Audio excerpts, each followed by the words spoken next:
जिसाय अध्याय 56। सदाप्रभु एही कथा कहती, तुम्हे माने न्याय विचार पालन कर, धर्मकर्म कर, कारण आम्भर परित्राणर आगमन ओ आम्भ धर्मर प्रकाश सन्निकट।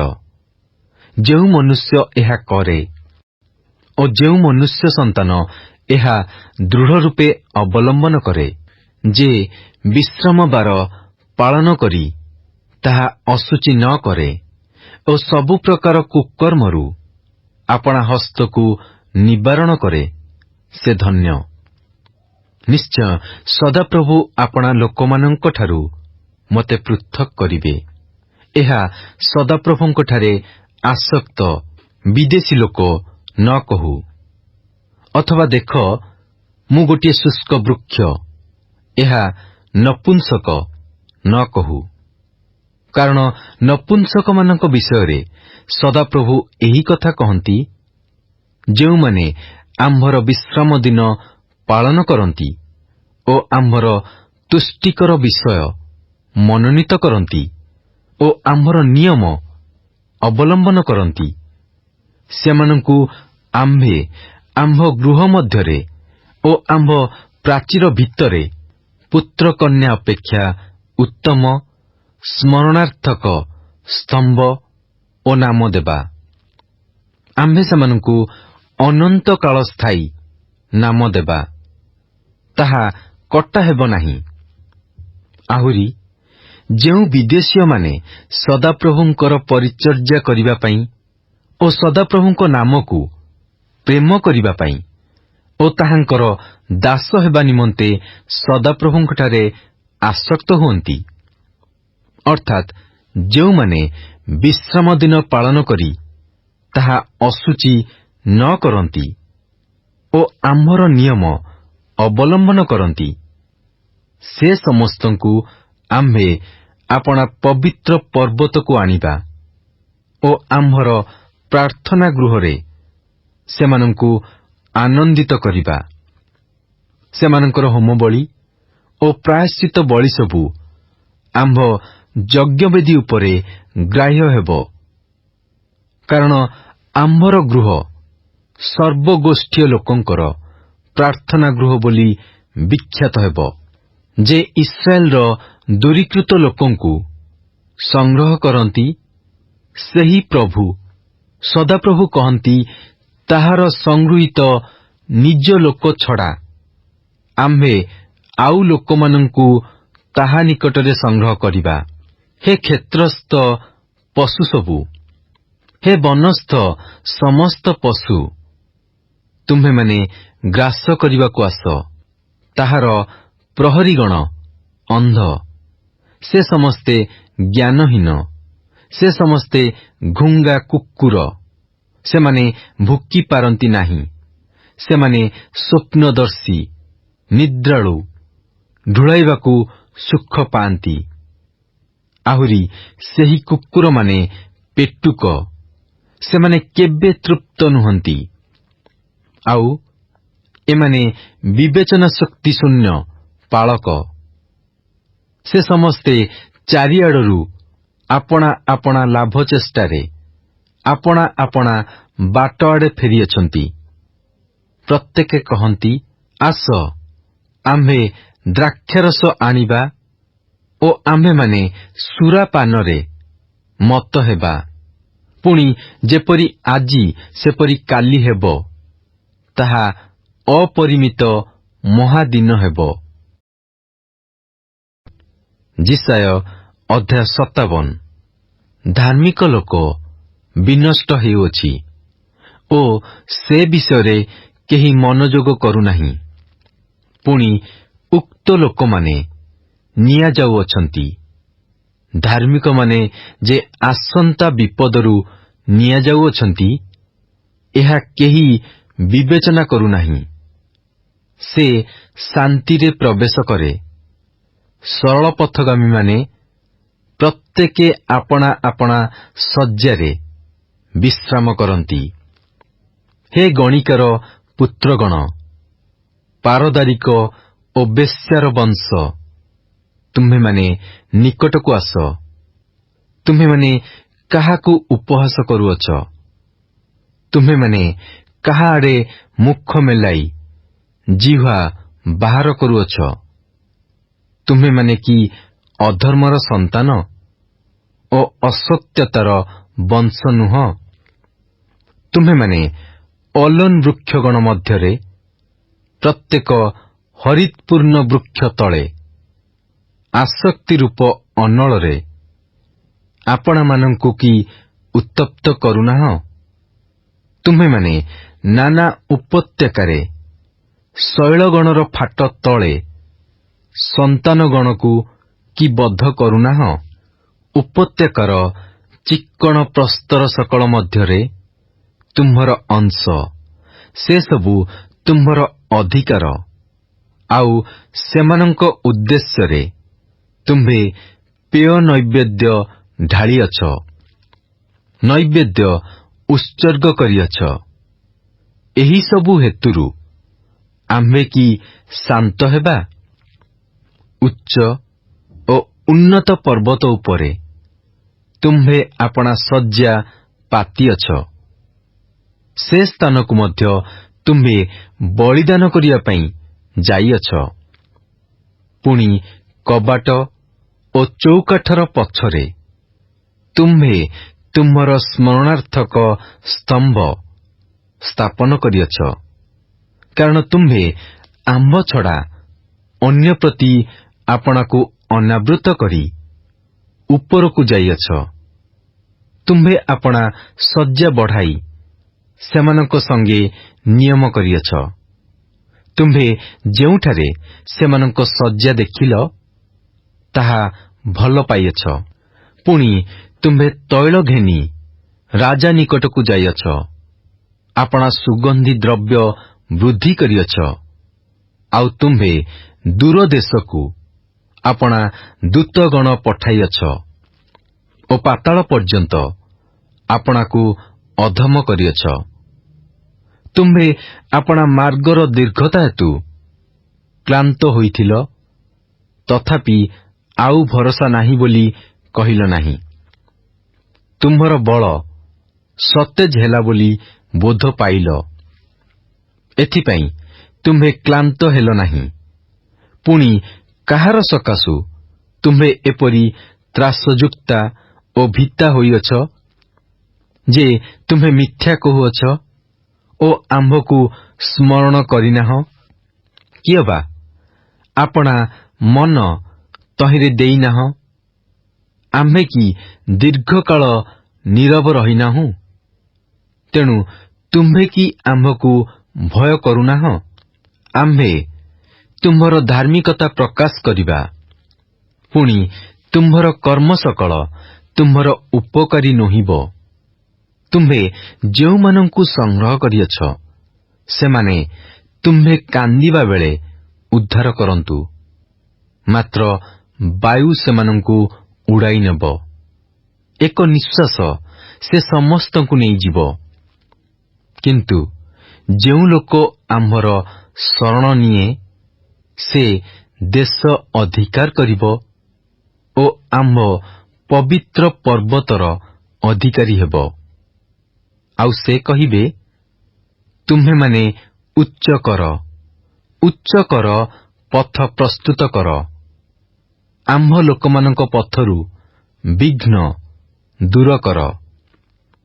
କାରଣ ଯେ ଅନନ୍ତକାଳ ନିବାସୀ, ଯାହାଙ୍କର ନାମ ଧର୍ମମୟ, ସେହି ଉଚ୍ଚ ଓ ଉନ୍ନତ ପୁରୁଷ ଏହି କଥା କହନ୍ତି। ଆମ୍ଭେ ଊର୍ଦ୍ଧ୍ୱ ଓ ପବିତ୍ର ସ୍ଥାନରେ ବାସ କରୁ, ମଧ୍ୟ ନମ୍ର ଲୋକମାନଙ୍କର ଆତ୍ମାକୁ ସଜୀବ ଓ ଚୂର୍ଣ୍ଣମନା ଲୋକମାନଙ୍କର ଅନ୍ତଃକରଣକୁ ସଜୀବ କରିବା ପାଇଁ ଆମ୍ଭେ ଚୂର୍ଣ୍ଣ ଓ ନମ୍ରମନା ଲୋକର ସଙ୍ଗରେ ହିଁ ବାସ କରୁ। କାରଣ ଆମ୍ଭେ ସର୍ବଦା ବିରୋଧ କରିବା ନାହିଁ, ଅଥବା ନିରନ୍ତର କ୍ରୋଧ କରିବା ନାହିଁ। କଲେ ଆତ୍ମା ଓ ଆମ୍ଭ ନିର୍ମିତ ପ୍ରାଣୀ ସକଳ ଆମ୍ଭ ସମ୍ମୁଖରେ କ୍ଷୀଣ ହେବେ। ଆମ୍ଭେ ତାହାର ଲୋଭରୂପ ଅପରାଧ ହେତୁ କ୍ରୁଦ୍ଧ ହୋଇ ତାହାକୁ ଆଘାତ କଲୁ। ଆମ୍ଭେ ଆପଣା ମୁଖ ଲୁଚାଇ କ୍ରୁଦ୍ଧ ହେଲୁ। ତହିଁରେ ସେ ଅବାଧ୍ୟ ହୋଇ ଆପଣା ମନର ମାର୍ଗରେ ଚାଲିଲା। ଆମ୍ଭେ ତାହାର ଗତି ଦେଖିଅଛୁ ଓ ତାହାକୁ ସୁସ୍ଥ କରିବା ମଧ୍ୟ ଆମ୍ଭେ ତାହାକୁ ପଥ କଢ଼ାଇବା, ପୁଣି ତାହାକୁ ଓ ତାହାର ଶୋକାକୁଳ ଲୋକମାନଙ୍କୁ ପୁନର୍ବାର ସାନ୍ତ୍ୱନା ଦେବା। ଆମ୍ଭେ ଓଷ୍ଠାଧରର ଫଳ ସୃଷ୍ଟି କରୁ। ସଦାପ୍ରଭୁ କହନ୍ତି, ଦୂରବର୍ତ୍ତୀ ଓ ନିକଟବର୍ତ୍ତୀ ଲୋକ ପ୍ରତି ଶାନ୍ତି ଶାନ୍ତି ହେଉ ଓ ଆମ୍ଭେ ତାହାକୁ ସୁସ୍ଥ କରିବା। ମାତ୍ର ଦୁଷ୍ଟମାନେ ତରଙ୍ଗିତ ସମୁଦ୍ର ତୁଲ୍ୟ, କାରଣ ତାହା ସ୍ଥିର ହୋଇପାରେ ନାହିଁ।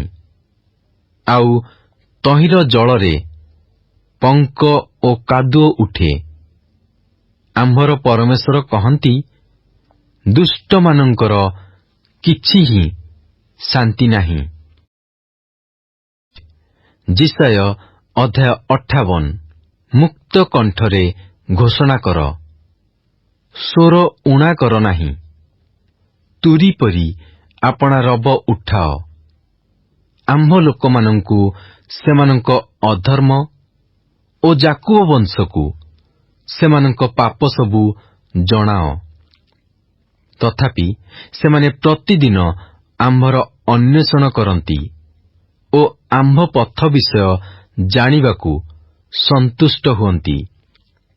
ଯେଉଁ ଗୋଷ୍ଠୀୟ ଲୋକେ ଧର୍ମକର୍ମ କରନ୍ତି ଓ ଆପଣମାନଙ୍କ ପରମେଶ୍ୱରଙ୍କର ବିଧାନ ତ୍ୟାଗ କରିନାହାନ୍ତି, ସେମାନଙ୍କ ପରି ସେମାନେ ଧର୍ମ ବିଧାନ ବିଷୟ ଆମ୍ଭକୁ ପଚାରନ୍ତି ଓ ପରମେଶ୍ୱରଙ୍କର ନିକଟକୁ ଆସିବାକୁ ସନ୍ତୁଷ୍ଟ ହୁଅନ୍ତି। ସେମାନେ କହନ୍ତି, ଆମ୍ଭେମାନେ କାହିଁକି ଉପବାସ କରିଅଛୁ ଓ ତୁମ୍ଭେ ଦୃଷ୍ଟି କରୁନାହଁ? ଆମ୍ଭେମାନେ କାହିଁକି ଆପଣା ଆପଣା ପ୍ରାଣକୁ କ୍ଲେଶ ଦେଇଅଛୁ ଓ ତୁମ୍ଭେ ମନୋଯୋଗ କରୁନାହଁ? ଦେଖ, ତୁମ୍ଭେମାନେ ଉପବାସ ଦିନ ଆପଣା ସୁଖ ଚେଷ୍ଟା କରୁଅଛ ଓ ବଳପୂର୍ବକ ସବୁ ପରିଶ୍ରମ ନେଉଅଛ। ଦେଖ, ତୁମ୍ଭେମାନେ ବିବାଦ ଓ କଳହ ନିମନ୍ତେ ଆଉ ଦୁଷ୍ଟତା ରୂପ ମୁଷ୍ଟି ଦ୍ୱାରା ଆଘାତ କରିବା ନିମନ୍ତେ ଉପବାସ କରୁଅଛ। ତୁମ୍ଭମାନଙ୍କର ରବ ଊର୍ଦ୍ଧ୍ୱରେ ଯେପରି ଶୁଣାଯିବ, ଏପରି ଉପବାସ ଆଜି ତୁମ୍ଭେମାନେ କରୁନାହଁ। ଏ ପ୍ରକାର ଉପବାସ ମନୁଷ୍ୟ ଆପଣା ପ୍ରାଣକୁ କ୍ଲେଶ ଦେବା ନିମନ୍ତେ ଏହି ପ୍ରକାର ଦିନ ଆମ୍ଭେ କଣ ମନୋନୀତ କରିଅଛୁ? ନଳବୃକ୍ଷ ପରି ମସ୍ତକ ନୁଆଇବାର, ପୁଣି ଚଟବସ୍ତ୍ର ଓ ଭସ୍ମ ଆପଣା ତଳେ ବିଛାଇବାର, ଏହାକୁ ତୁମ୍ଭେ ଉପବାସ ଓ ସଦାପ୍ରଭୁଙ୍କ ଉଦ୍ଦେଶ୍ୟରେ କି ଗ୍ରାହ୍ୟ ଦିନ ବୋଲି କହିବ? ଦୁଷ୍ଟତା ରୂପ ବନ୍ଧନ ଫିଟାଇ ଦେବାର, ଜୁଆଳିର ବନ୍ଧନ ମୁକ୍ତ କରିବାର ଓ ଉପଦ୍ରବଗ୍ରସ୍ତ ଲୋକମାନଙ୍କୁ ମୁକ୍ତ କରି ଛାଡ଼ିଦେବାର, ପୁଣି ପ୍ରତ୍ୟେକ ଜୁଆଳି ଭଗ୍ନ କରିବାର, କ୍ଷୁଧିତ ଲୋକକୁ ତୁମ୍ଭର ଖାଦ୍ୟ ବଣ୍ଟନ କରିବାର ଓ ତାଡ଼ିତ ଦୁଃଖୀ ଲୋକକୁ ଆପଣା ଗୃହକୁ ଆଣିବାର ତୁମ୍ଭେ ଉଲ୍ଲଙ୍ଗକୁ ଦେଖିଲ, ତାହାକୁ ବସ୍ତ୍ର ପିନ୍ଧାଇବାର ଓ ତୁମ୍ଭର ନିଜ ବଂଶୀୟ ଲୋକଠାରୁ ଆପଣାକୁ ନ ଲୁଚାଇବାର ଏହି ପ୍ରକାର ଉପବାସ ଆମ୍ଭେ କି ମନୋନୀତ କରିନାହୁଁ? ଏହା କଲେ ଅରୁଣ ତୁଲ୍ୟ ତୁମ୍ଭର ଦୀପ୍ତି ପ୍ରକାଶ ପାଇବ ଓ ତୁମ୍ଭର ଆରୋଗ୍ୟ ଶୀଘ୍ର ଅଙ୍କୁରିତ ହେବ। ପୁଣି ତୁମ୍ଭର ଧର୍ମ ତୁମ୍ଭର ଅଗ୍ରବର୍ତ୍ତୀ ହେବ। ସଦାପ୍ରଭୁଙ୍କର ପ୍ରତାପ ତୁମ୍ଭର ପଶ୍ଚାତବର୍ତ୍ତୀ ହେବ। ସେତେବେଳେ ତୁମ୍ଭେ ଡାକିବ ଓ ସଦାପ୍ରଭୁ ଉତ୍ତର ଦେବେ। ତୁମ୍ଭେ ଆର୍ତ୍ତସ୍ୱର କରିବ, ଆଉ ସେ କହିବେ, ଆମ୍ଭେ ଉପସ୍ଥିତ ଅଛୁ। ଯେବେ ତୁମ୍ଭେ ଆପଣା ମଧ୍ୟରୁ ଜୁଆଳି, ଅଙ୍ଗୁଳି ତର୍ଜନ ଓ ଅଧର୍ମ ବାକ୍ୟ ଦୂର କର, ପୁଣି ଯେବେ କ୍ଷୁଧିତର ପ୍ରତି ତୁମ୍ଭର ପ୍ରାଣ ଆକର୍ଷିତ ହୁଏ ଓ ତୁମ୍ଭେ ଦୁଃଖିତର ପ୍ରାଣକୁ ତୃପ୍ତ କର, ତେବେ ଅନ୍ଧକାରରେ ତୁମ୍ଭର ଦୀପ୍ତି ଉଦିତ ହେବ ଓ ତୁମ୍ଭର ଅନ୍ଧକାର ମଧ୍ୟାହ୍ନର ସମାନ ହେବ। ଆଉ ସଦାପ୍ରଭୁ ନିତ୍ୟ ତୁମ୍ଭକୁ ପଥ କଢ଼ାଇ ନେବେ ଓ ମରୁଭୂମିରେ ତୁମ୍ଭ ପ୍ରାଣକୁ ତୃପ୍ତ କରିବେ ଓ ତୁମ୍ଭ ଅସ୍ଥି ସକଳକୁ ବଳିଷ୍ଠ କରିବେ। ତହିଁରେ ତୁମ୍ଭେ ଜଳସିଞ୍ଚିତ ଉଦ୍ୟାନ ତୁଲ୍ୟ ଓ ଜଳାଭାବ ନଥିବା ନିର୍ଝର ତୁଲ୍ୟ ହେବ। ପୁଣି ତୁମ୍ଭ ବଂଶୀୟ ଲୋକେ ପୁରାତନ ଉତ୍ସନ ସ୍ଥାନ ସକଳ ପୁନର୍ନିର୍ମାଣ କରିବେ। ତୁମ୍ଭେ ପୂର୍ବକାଳର ଅନେକ ଭିତ୍ତିମୂଳର ଉପରେ ଗାନ୍ଥିବ। ପୁଣି ଭଗ୍ନ ପ୍ରାଚୀର ନିର୍ମାଣକାରୀ ଓ ନିବାସ ନିମନ୍ତେ ପୁନଃ ପଥ ସଂସ୍ଥାପନକାରୀ ବୋଲି ବିଖ୍ୟାତ ହେବ। ତୁମ୍ଭେ ଯେବେ ବିଶ୍ରାମବାର ଲଙ୍ଘନରୁ ଆମ୍ଭ ପବିତ୍ର ଦିନରେ ନିଜ ଅଭିଳାଷ ଚେଷ୍ଟାରୁ ଆପଣା ପାଦ ଫେରାଅ, ପୁଣି ବିଶ୍ରାମବାରକୁ ସୁଖଦାୟକ ଓ ସଦାପ୍ରଭୁଙ୍କ ପବିତ୍ର ଦିନକୁ ଆଦରଣୀୟ ବୋଲି କୁହ, ଆଉ ନିଜ କାର୍ଯ୍ୟ ନ କରି ଅବା ନିଜ ଅଭିଳାଷର ଚେଷ୍ଟା ନ କରି ଅଥବା ନିଜ କଥା ନ କହି ତାହାକୁ ଆଦର କରିବ, ତେବେ ତୁମ୍ଭେ ସଦାପ୍ରଭୁଙ୍କଠାରେ ଆନନ୍ଦ କରିବ। ପୁଣି ଆମ୍ଭେ ତୁମ୍ଭକୁ ପୃଥିବୀର ଉଚ୍ଚସ୍ଥଳୀମାନରେ ଆରୋହଣ କରାଇବା, ଆଉ ତୁମ୍ଭ ପିତା ଯାକୁବର ଅଧିକାର ତୁମ୍ଭକୁ ଭୋଗ କରାଇବା। କାରଣ ସଦାପ୍ରଭୁଙ୍କର ମୁଖ ଏହା କହିଅଛି। ଯିଶାୟ ଅଧ୍ୟାୟ 59। ଦେଖ, ସଦାପ୍ରଭୁଙ୍କର ହସ୍ତ ଛୋଟ ହୋଇଯାଇନାହିଁ ଯେ ତାହା ପରିତ୍ରାଣ କରି ନ ପାରେ, କିଏବା ତାହାଙ୍କର କର୍ଣ୍ଣ ଭାରି ହୋଇନାହିଁ ଯେ ତାହା ଶୁଣି ନ ପାରେ। ମାତ୍ର ତୁମ୍ଭମାନଙ୍କର ଅପରାଧ ସବୁ ତୁମ୍ଭମାନଙ୍କର ଓ ତୁମ୍ଭମାନଙ୍କ ପରମେଶ୍ୱରଙ୍କ ମଧ୍ୟରେ ବିଚ୍ଛେଦ ଘଟାଇଅଛି ଓ ତୁମ୍ଭମାନଙ୍କର ପାପ ସବୁ ତୁମ୍ଭମାନଙ୍କଠାରୁ ତାହାଙ୍କ ମୁଖ ଲୁଚାଇଅଛି। ଏଥିପାଇଁ ସେ ଶୁଣିବେ ନାହିଁ। କାରଣ ତୁମ୍ଭମାନଙ୍କର ହସ୍ତ ରକ୍ତରେ ଓ ତୁମ୍ଭମାନଙ୍କ ଅଙ୍ଗୁଳି ସବୁ ଅପରାଧରେ ଅଶୁଚି ହୋଇଅଛି। ତୁମ୍ଭମାନଙ୍କର ଓଷ୍ଠାଧର ମିଥ୍ୟା କହିଅଛି। ତୁମ୍ଭମାନଙ୍କର ଜିହ୍ୱା ଦୁଷ୍ଟତା ବକଇ। କେହି ନ୍ୟାୟରେ ଗୁହାରି ଶୁଣେ ନାହିଁ ଓ କେହି ସତ୍ୟରେ ପ୍ରତିବାଦ କରେ ନାହିଁ। ସେମାନେ ଅସାରତାରେ ନିର୍ଭର କରନ୍ତି ଓ ମିଥ୍ୟା କଥା କହନ୍ତି। ସେମାନେ ଅନିଷ୍ଟକୁ ଗର୍ଭରେ ଧାରଣ କରନ୍ତି ଓ ଅପରାଧ ପ୍ରସବ କରନ୍ତି। ସେମାନେ କାଳସର୍ପର ଡିମ୍ବ ଫୁଟାନ୍ତି ଓ ମାଙ୍କଡ଼ସାର ଜାଲ ବୁଣନ୍ତି। ଯେ ସେମାନଙ୍କର ଡିମ୍ବ ଖାଏ ସେ ମରେ, ଆଉ ତାହା ଦଳିତ ହେଲେ ତହିଁରୁ କାଳସର୍ପ ବାହାର ହୁଏ। ସେମାନଙ୍କର ଜାଲ ବସ୍ତ୍ର ହେବ ନାହିଁ, କିଏବା ସେମାନେ ଆପଣା କର୍ମରେ ଆପଣାମାନଙ୍କୁ ଆଚ୍ଛାଦନ କରିବେ ନାହିଁ। ସେମାନଙ୍କର କର୍ମ ସବୁ ଅଧର୍ମର କର୍ମ ଓ ସେମାନଙ୍କ ହସ୍ତରେ ଦୌରାତ୍ମ୍ୟର କାର୍ଯ୍ୟ ଥାଏ। ସେମାନଙ୍କର ଚରଣ ଦୁଷ୍କର୍ମର ଆଡ଼େ ଦୌଡ଼େ ଓ ସେମାନେ ନିର୍ଦ୍ଦୋଷର ରକ୍ତପାତ କରିବାକୁ ବେଗଗାମୀ ହୁଅନ୍ତି। ସେମାନଙ୍କର ଚିନ୍ତା ସବୁ ଅଧର୍ମର ଚିନ୍ତା। ସେମାନଙ୍କ ପଥରେ ଉଚ୍ଛିନ୍ନତା ଓ ବିନାଶ ଥାଏ। ଶାନ୍ତିର ବାଟ ସେମାନେ ଜାଣନ୍ତି ନାହିଁ ଓ ସେମାନଙ୍କ ମାର୍ଗରେ କୌଣସି ବିଚାର ନାହିଁ। ସେମାନେ ଆପଣାମାନଙ୍କ ପାଇଁ ବକ୍ର ପଥ କରିଅଛନ୍ତି। ଯେ କେହି ତହିଁରେ ଗମନ କରେ ସେ ଶାନ୍ତି ଜାଣେ ନାହିଁ। ଏ ନିମନ୍ତେ ବିଚାର ଆମ୍ଭମାନଙ୍କଠାରୁ ଦୂରରେ ଥାଏ। ଧାର୍ମିକତା ଆମ୍ଭମାନଙ୍କ ସଙ୍ଗ ଧରେ ନାହିଁ। ଆମ୍ଭେମାନେ ଦୀପ୍ତି ପାଇଁ ଅପେକ୍ଷା କରୁ, ମାତ୍ର ଦେଖ ଅନ୍ଧକାର।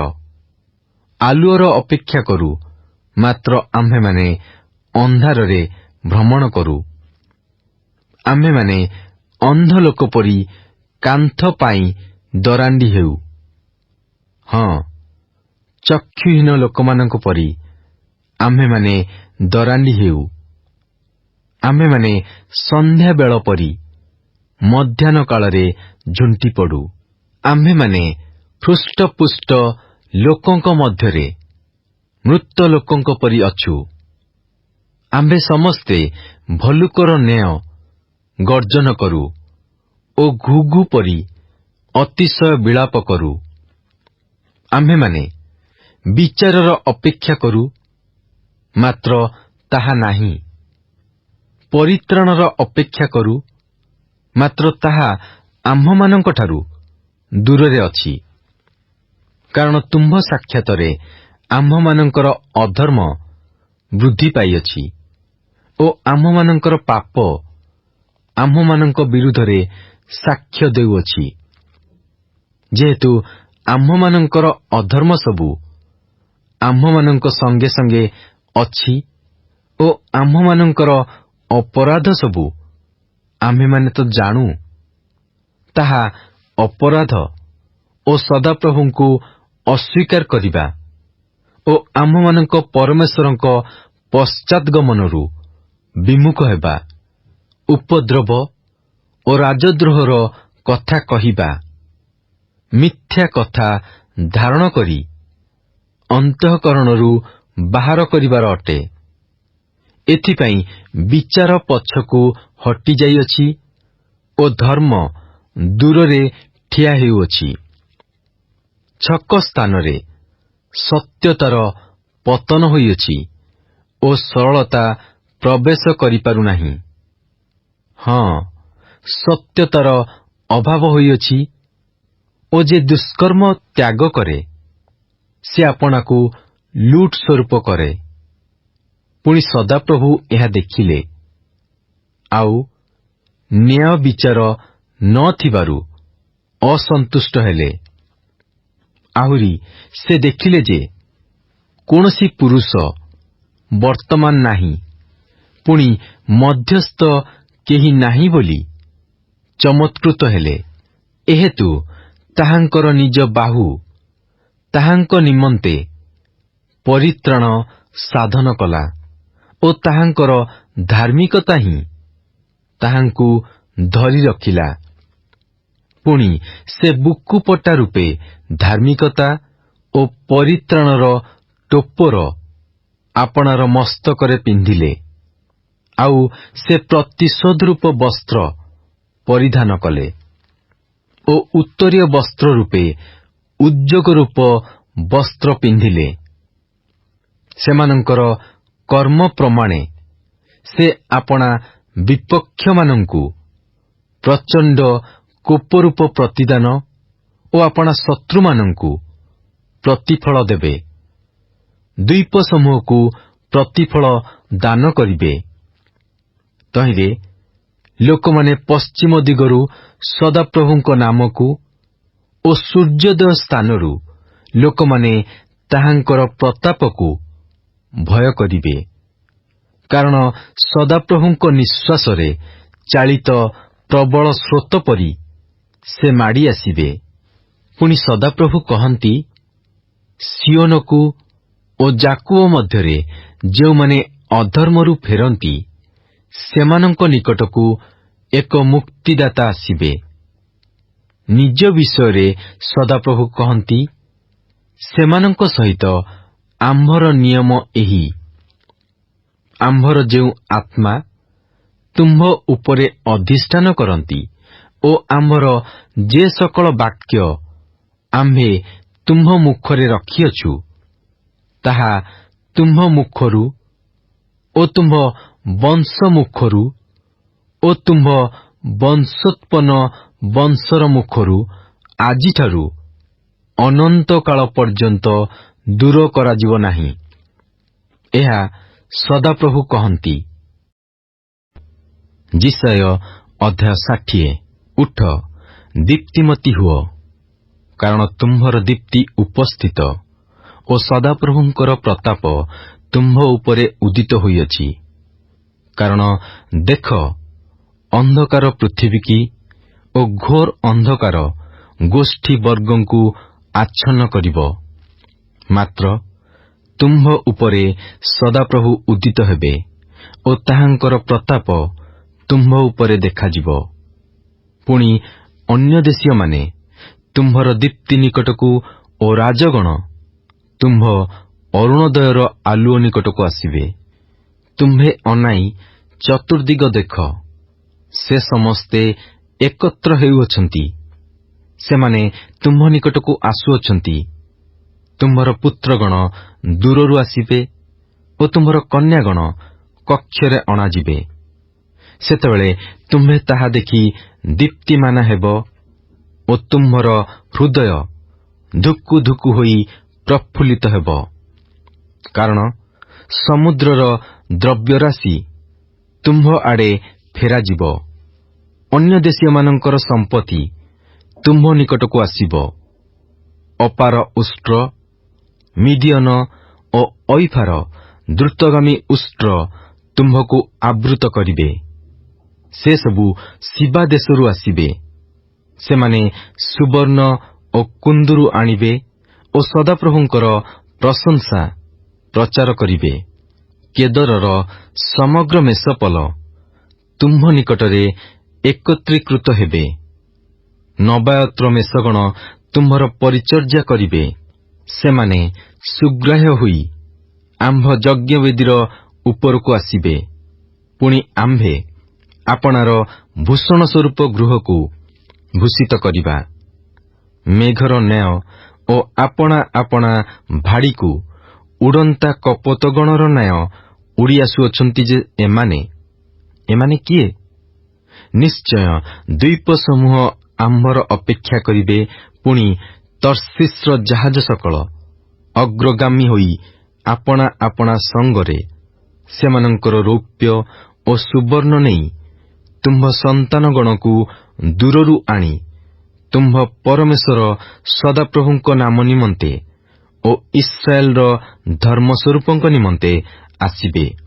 କାରଣ ସେ ତୁମ୍ଭକୁ ଶୋଭିତ କରିଅଛନ୍ତି। ପୁଣି ବିଦେଶୀୟମାନେ ତୁମ୍ଭର ପ୍ରାଚୀର ନିର୍ମାଣ କରିବେ ଓ ସେମାନଙ୍କର ରାଜଗଣ ତୁମ୍ଭର ପରିଚର୍ଯ୍ୟା କରିବେ। କାରଣ ଆମ୍ଭେ ଆପଣା କୋପରେ ତୁମ୍ଭକୁ ପ୍ରହାର କଲୁ, ମାତ୍ର ଆପଣା ଅନୁଗ୍ରହରେ ଆମ୍ଭେ ତୁମ୍ଭ ପ୍ରତି କରୁଣା କରିଅଛୁ। ଅନ୍ୟ ଦେଶୀୟମାନଙ୍କର ସମ୍ପତ୍ତି ଓ ତହିଁ ସଙ୍ଗେ ସେମାନଙ୍କର ରାଜଗଣ ଯେପରି ତୁମ୍ଭ ନିକଟକୁ ଅଣାଯିବେ, ଏଥିପାଇଁ ତୁମ୍ଭ ନଗରର ଦ୍ୱାର ସକଳ ନିରନ୍ତର ମୁକ୍ତ ଥିବ। ଦିବାରାତ୍ର ସେସବୁ ବନ୍ଦ ନୋହିବ। କାରଣ ଯେଉଁ ଦେଶ ଓ ରାଜ୍ୟ ତୁମ୍ଭର ସେବା ନ କରିବ, ତାହା ବିନଷ୍ଟ ହେବ। ହଁ, ସେହି ଦେଶ ସକଳ ନିଶେଷ ରୂପେ ଧ୍ୱଂସିତ ହେବ। ଲିବାନୋନର ଗୌରବ ତୁମ୍ଭ ନିକଟକୁ ଆସିବ। ଦେବଦାରୁ, ତିଧର, ତାସୁର ବୃକ୍ଷ ଏକତ୍ର ହୋଇ ଆମ୍ଭର ପବିତ୍ର ସ୍ଥାନ ସୁଶୋଭିତ କରିବା ପାଇଁ ଆସିବେ। ପୁଣି ଆମ୍ଭେ ଆପଣା ପାଦପୀଠର ସ୍ଥାନ ଗୌରବାନ୍ୱିତ କରିବା। ଆଉ ଯେଉଁମାନେ ତୁମ୍ଭକୁ କ୍ଲେଶ ଦେଲେ, ସେମାନଙ୍କର ସନ୍ତାନଗଣ ନତ ହୋଇ ତୁମ୍ଭ ନିକଟକୁ ଆସିବେ ଓ ଯେଉଁମାନେ ତୁମ୍ଭକୁ ତୁଚ୍ଛ କଲେ, ସେ ସମସ୍ତେ ତୁମ୍ଭ ପଦତଳେ ପ୍ରଣାମ କରିବେ। ଆଉ ସେମାନେ ତୁମ୍ଭକୁ ସଦାପ୍ରଭୁଙ୍କର ନଗରୀ, ଇସ୍ରାଏଲର ଧର୍ମସ୍ୱରୂପଙ୍କର ସିଓନ ବୋଲି ସମ୍ବୋଧନ କରିବେ। ତୁମ୍ଭେ ପରିତ୍ୟକ୍ତା ଓ ଘୃଣିତା ହେବାରୁ କେହି ତୁମ୍ଭର ମଧ୍ୟ ଦେଇ ଯାତାୟାତ କଲା ନାହିଁ। ତହିଁର ପରିବର୍ତ୍ତରେ ଆମ୍ଭେ ତୁମ୍ଭକୁ ଅନନ୍ତ କାଳ ସ୍ଥାୟୀ ଗୌରବ ଓ ଅନେକ ପୁରୁଷ ପରମ୍ପରାର ଆନନ୍ଦ ସ୍ୱରୂପ କରିବା। ତୁମ୍ଭେ ଅନ୍ୟ ଦେଶୀୟମାନଙ୍କର ଦୁଗ୍ଧ ପାନ କରିବ ଓ ରାଜଗଣର ସ୍ତନ ଚୁଷିବ। ତହିଁରେ ଆମ୍ଭେ ଯେ ସଦାପ୍ରଭୁ ତୁମ୍ଭର ତ୍ରାଣକର୍ତ୍ତା ଓ ତୁମ୍ଭର ମୁକ୍ତିଦାତା ଜାକୁବର ବଳଦାତା ଅଟୁ, ଏହା ତୁମ୍ଭେ ଜାଣିବ। ଆମ୍ଭେ ପିତ୍ତଳର ପାଲଟେ ସୁବର୍ଣ୍ଣ ଆଣିବା ଓ ଲୁହାର ପାଲଟେ ରୂପା, କାଷ୍ଠର ପାଲଟେ ପିତ୍ତଳ ଓ ପ୍ରସ୍ତର ପାଲଟେ ଲୁହା ଆଣିବା। ଆହୁରି ଆମ୍ଭେ ତୁମ୍ଭର ଅଧ୍ୟକ୍ଷ ପଦରେ ଶାନ୍ତିକି ଓ ତୁମ୍ଭର କରଗ୍ରାହୀ ପଦରେ ଧାର୍ମିକତାକୁ ନିଯୁକ୍ତ କରିବା। ତୁମ୍ଭ ଦେଶରେ ଦୌରାତ୍ମ୍ୟର କଥା ଓ ତୁମ୍ଭର ସୀମା ମଧ୍ୟରେ ଉଚ୍ଛିନ୍ନତା ଓ ବିନାଶର କଥା ଆଉ ଶୁଣାଯିବ ନାହିଁ। ମାତ୍ର ତୁମ୍ଭେ ଆପଣା ପ୍ରାଚୀର ସମୂହର ନାମ ପରିତ୍ରାଣ ଓ ଆପଣା ନଗର ଦ୍ୱାର ସକଳର ନାମ ପ୍ରଶଂସା ରଖିବ। ଦିବସରେ ସୂର୍ଯ୍ୟ ତୁମ୍ଭର ଜ୍ୟୋତି ଆଉ ନୋହିବ, କିମ୍ବା ଆଲୁଅ ନିମନ୍ତେ ଚନ୍ଦ୍ର ତୁମ୍ଭକୁ ଜ୍ୟୋତ୍ସ୍ନା ଦେବ ନାହିଁ। ମାତ୍ର ସଦାପ୍ରଭୁ ତୁମ୍ଭ ପ୍ରତି ଅନନ୍ତ କାଳ ସ୍ଥାୟୀ ଜ୍ୟୋତି ଓ ତୁମ୍ଭର ପରମେଶ୍ୱର ତୁମ୍ଭର ଗୌରବ ସ୍ୱରୂପ ହେବେ। ତୁମ୍ଭର ସୂର୍ଯ୍ୟ ଆଉ ଅସ୍ତଗତ ନୋହିବ, କିମ୍ବା ତୁମ୍ଭର ଚନ୍ଦ୍ର ଆପଣାକୁ ରହିତ କରିବ ନାହିଁ। କାରଣ ସଦାପ୍ରଭୁ ତୁମ୍ଭର ଅନନ୍ତ କାଳ ସ୍ଥାୟୀ ଜ୍ୟୋତି ସ୍ୱରୂପ ହେବେ ଓ ତୁମ୍ଭର ଶୋକର ଦିନ ଶେଷ ହେବ। ମଧ୍ୟ ତୁମ୍ଭର ଲୋକ ସମସ୍ତେ ଧାର୍ମିକ ହେବେ। ସେମାନେ ଅନନ୍ତ କାଳ ଯାଏ ଦେଶ ଅଧିକାର କରିବେ। ସେମାନେ ଆମ୍ଭର ଗୌରବାର୍ଥେ, ଆମ୍ଭର ରୋପିତ ଶାଖା ଓ ଆମ୍ଭର ହସ୍ତକୃତ କର୍ମ ଅଟନ୍ତି। କ୍ଷୁଦ୍ର ଜଣକ ସହସ୍ର ହେବ ଓ ସାନ ଜଣକ ବଳବାନ ଗୋଷ୍ଠୀ ହେବ। ଆମ୍ଭେ ସଦାପ୍ରଭୁ ଯଥାକାଳରେ ଏହା ଶୀଘ୍ର ଘଟାଇବା। ଯିଶାୟ ଅଧ୍ୟାୟ 61। ପ୍ରଭୁ ସଦାପ୍ରଭୁଙ୍କର ଆତ୍ମା ମୋଠାରେ ଅଧିଷ୍ଠାନ କରନ୍ତି, କାରଣ ନମ୍ର ଲୋକମାନଙ୍କ ନିକଟରେ ସୁସମାଚାର ପ୍ରଚାର କରିବା ପାଇଁ ସଦାପ୍ରଭୁ ମୋତେ ଅଭିଷିକ୍ତ କରିଅଛନ୍ତି। ସେ ଭଗ୍ନାନ୍ତକରଣ ଲୋକମାନଙ୍କର କ୍ଷତ ବାନ୍ଧିବାକୁ, ବନ୍ଦୀ ଲୋକମାନଙ୍କ ପ୍ରତି ମୁକ୍ତି ଓ କାରାବଦ୍ଧ ଲୋକମାନଙ୍କ ପ୍ରତି କାରାଗାର ମୁକ୍ତ ହେବାର କଥା ପ୍ରଚାର କରିବାକୁ, ସଦାପ୍ରଭୁଙ୍କର ଗ୍ରାହ୍ୟ ବର୍ଷ ଓ ଆମ୍ଭମାନଙ୍କ ପରମେଶ୍ୱରଙ୍କର ପ୍ରତିଶୋଧର ଦିନ ଘୋଷଣା କରିବାକୁ, ଶୋକାର୍ତ୍ତ ସମସ୍ତଙ୍କୁ ସାନ୍ତ୍ୱନା କରିବାକୁ, ସିଓନର ଶୋକାର୍ତ୍ତ ଲୋକମାନଙ୍କ ପାଇଁ ନିରୂପଣ କରିବାକୁ, ଅର୍ଥାତ୍ ଭସ୍ମର ପରିବର୍ତ୍ତେ ଭୂଷଣ, ଦୁଃଖର ପରିବର୍ତ୍ତେ ସୁଖରୂପ ତୈଳ, ଅବସନ ଆତ୍ମାର ପରିବର୍ତ୍ତେ ପ୍ରଶଂସାରୂପ ବସ୍ତ୍ର ପ୍ରଦାନ କରିବାକୁ ସେ ମୋତେ ପ୍ରେରଣ କରିଅଛନ୍ତି। ତହିଁରେ ସଦାପ୍ରଭୁ ଯେପରି ଗୌରବାନ୍ୱିତ ହେବେ, ଏଥିପାଇଁ ସେମାନେ ଧର୍ମରୂପ ବୃକ୍ଷ ଓ ତାହାଙ୍କର ଉଦ୍ୟାନ ବୋଲି ବିଖ୍ୟାତ ହେବେ। ପୁଣି ସେମାନେ ପୁରାତନ ଧ୍ୱଂସିତ ସ୍ଥାନ ସବୁ ନିର୍ମାଣ କରିବେ, ପୂର୍ବକାଳର ନଷ୍ଟ ସ୍ଥାନ ସବୁ ଉଠାଇବେ। ଆଉ ସେମାନେ ଧ୍ୱଂସିତ ଓ ଅନେକ ପୁରୁଷ ପରମ୍ପରାର ନଷ୍ଟ ନଗର ସକଳ ନୂତନ କରିବେ। ପୁଣି ଅପରିଚିତ ଲୋକମାନେ ତୁମ୍ଭମାନଙ୍କର ପଲ ଚରାଇବା ପାଇଁ ଠିଆ ହେବେ ଓ ବିଦେଶୀୟମାନେ ତୁମ୍ଭମାନଙ୍କର ଶସ୍ୟ କ୍ଷେତ୍ରର ଓ ଦ୍ରାକ୍ଷା କ୍ଷେତ୍ରର କୃଷକ ହେବେ। ମାତ୍ର ତୁମ୍ଭେମାନେ ସଦାପ୍ରଭୁଙ୍କର ଯାଜକ ବୋଲି ବିଖ୍ୟାତ ହେବ। ଲୋକମାନେ ତୁମ୍ଭମାନଙ୍କୁ ଆମ୍ଭମାନଙ୍କ ପରମେଶ୍ୱରଙ୍କ ପରିଚାରକ ବୋଲି ଡାକିବେ। ତୁମ୍ଭେମାନେ ଅନ୍ୟ ଦେଶୀୟମାନଙ୍କ ସମ୍ପତ୍ତି ଭୋଗ କରିବ ଓ ସେମାନଙ୍କ ଐଶ୍ୱର୍ଯ୍ୟରେ ତୁମ୍ଭେମାନେ ଦର୍ପ କରିବ। ତୁମ୍ଭେମାନେ ଲଜ୍ଜାର ପରିବର୍ତ୍ତରେ 2 ଗୁଣ ସମ୍ମାନ ପାଇବ, ପୁଣି ଅପମାନର ପରିବର୍ତ୍ତରେ ସେମାନେ ଆପଣା ଆପଣା ଅଧିକାରରେ ଆନନ୍ଦ କରିବେ। ଏ ନିମନ୍ତେ ସେମାନେ ଆପଣମାନଙ୍କ ଦେଶରେ 2 ଗୁଣ ଅଂଶ ପାଇବେ। ସେମାନଙ୍କର ଅନନ୍ତକାଳ ସ୍ଥାୟୀ ଆହ୍ଲାଦ ହେବ। କାରଣ ଆମ୍ଭେ ସଦାପ୍ରଭୁ ନ୍ୟାୟ ବିଚାର ଭଲ ପାଉ। ଆମ୍ଭେ ଅଧର୍ମଯୁକ୍ତ ଅପହରଣ ଘୃଣା କରୁ। ଆଉ ଆମ୍ଭେ ସତ୍ୟରେ ସେମାନଙ୍କୁ ପ୍ରତିଫଳ ଦେବା ଓ ସେମାନଙ୍କ ସହିତ ଅନନ୍ତ କାଳ ସ୍ଥାୟୀ ଏକ ନିୟମ କରିବା। ପୁଣି ସେମାନଙ୍କ ବଂଶ ଅନ୍ୟ ଦେଶୀୟମାନଙ୍କ ମଧ୍ୟରେ ଓ ସେମାନଙ୍କ ସନ୍ତାନଗଣ ଗୋଷ୍ଠୀ ସମୂହର ମଧ୍ୟରେ ବିଖ୍ୟାତ ହେବେ। ସେମାନେ ସଦାପ୍ରଭୁଙ୍କର ଆଶୀର୍ବାଦ ପ୍ରାପ୍ତ ବଂଶ ବୋଲି ସେମାନଙ୍କୁ ଦେଖିବା ଲୋକ ସମସ୍ତେ ସ୍ୱୀକାର କରିବେ। ମୁଁ ସଦାପ୍ରଭୁଙ୍କଠାରେ ଅତିଶୟ ଆନନ୍ଦ କରିବି। ମୋର ପ୍ରାଣ ମୋ ପରମେଶ୍ୱରଙ୍କଠାରେ ଉଲ୍ଲସିତ ହେବ। କାରଣ ବର ଯେପରି ଭୂଷଣରେ ଆପଣାକୁ ଭୂଷିତ କରେ ଓ କନ୍ୟା ଯେପରି ଆପଣା ରତ୍ନରେ ଆପଣାକୁ ଭୂଷିତା କରେ, ସେପରି ସେ ପରିତ୍ରାଣ ରୂପ ବସ୍ତ୍ରରେ ମୋତେ ବସ୍ତ୍ରାନ୍ୱିତ କରିଅଛନ୍ତି ଓ ଧର୍ମରୂପ ରାଜବସ୍ତ୍ରରେ ମୋତେ ଆଚ୍ଛାଦିତ କରିଅଛନ୍ତି। କାରଣ ଭୂମି ଯେପରି ଆପଣା ଅଙ୍କୁର ବାହାର କରେ ଓ ଉଦ୍ୟାନ ଯେପରି ଆପଣା ମଧ୍ୟରେ ବୁଣାଯିବା ପଦାର୍ଥ ସବୁ ଅଙ୍କୁରିତ କରେ, ସେପରି ପ୍ରଭୁ ସଦାପ୍ରଭୁ ସମଗ୍ର ଦେଶୀୟମାନଙ୍କ ସାକ୍ଷାତରେ ଧର୍ମ ଓ ପ୍ରଶଂସା ଅଙ୍କୁରିତ କରିବେ।